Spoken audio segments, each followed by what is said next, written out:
গোসল করবে। গোসল? ও আল্লাহ, পালাও পালাও। এই দাঁড়াও দাঁড়াও বলছি সাকিব। আচ্ছা দাদু, মক্কা শহর কোথায়?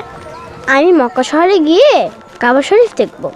আলহামদুলিল্লাহ, দারুণ ইচ্ছা দাদু ভাই। আল্লাহ তোমার ইচ্ছা পূরণ করুন।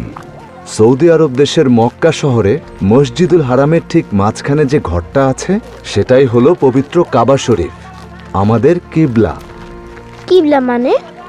আমরা যেদিকে মুখ করে নামাজ পড়ি। আমি কাবা শরীফ দেখতে সাইকেল চালিয়ে যেতে পারবো না দাদু?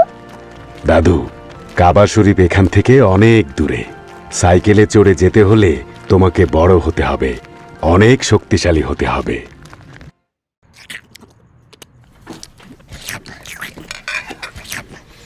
কি ব্যাপার দাদু ভাই, এত হড়বড় করে খাচ্ছ কেন? ধীরে ধীরে খেতে